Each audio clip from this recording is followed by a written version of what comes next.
What I do know of Stranger is, like many of us, raised in the underbelly of the street gang world in Los Angeles, Southern California. He was a street gang member since the age of 16 until the current age of 52. He's only done 2 years on the outside. 36 years have been behind bars. Considered extremely violent enough to be recruited by the Mexican Mafia prison gang. Okay, so did you have any understanding that he was some sort of BLM supporter? Because that was the justification for the motive. No, sir. I can tell you for a fact, contrary to that, I kind of laughed when I saw two things. I saw that he had allegedly stated that one of his motives or reasons was to support Black Lives Matter and also to commemorate the Black Hand, which is the official tattoo of the Mexican Mafia prison gang.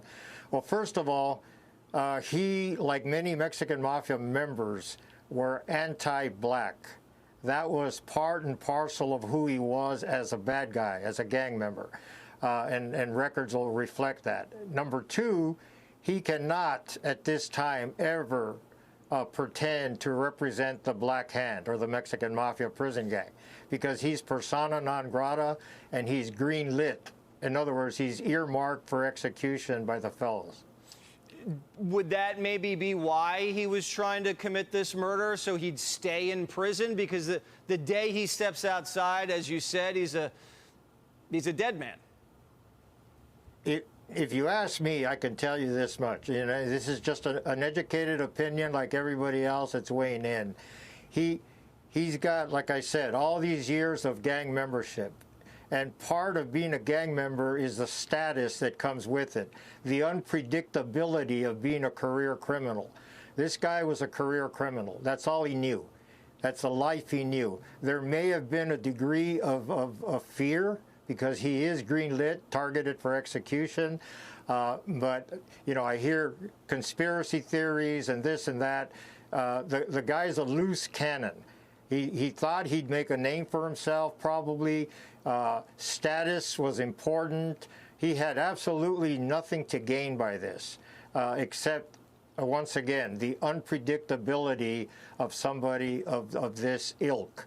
I know this because I was that kind of a guy. I was unpredictable, and murder was what we lived and operated with. So I have no doubt Stranger was probably trying to take this guy out. But remember, this officer, or this ex-officer, probably knew how to fight himself. I don't think he's a wimp.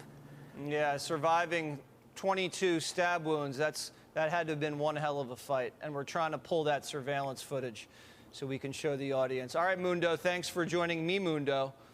We appreciate it. You bet, Jesse. You know, you're young and you're idealistic and you feel like you don't have a lot of control in your life. And, you know, so if you can go out there and you know, make yourself a hassle, then that's better than being an anonymous, kid. That's true. So, I mean, what kind of violence were you guys getting into? Like explosives or vandalism? Oh, what?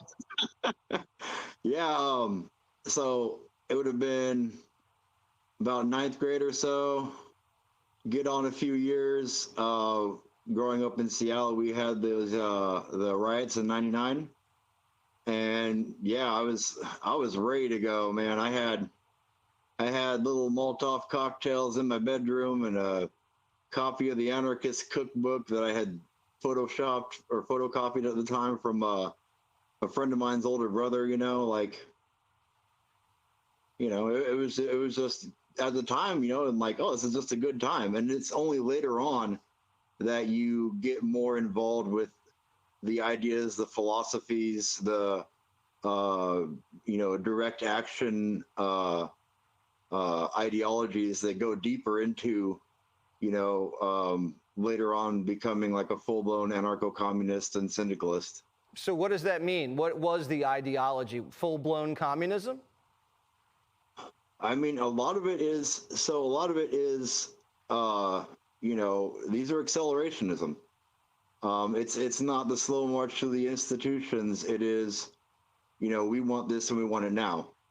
And one of the reasons that I got out of it is probably around 2014, 15, we started seeing groups come up to Seattle and Portland from California, and they were much more like, hey, you better get in line with this, and if you're not, there's consequences and there's pressure. So you were being forced to take violent action, or else you might have been hurt?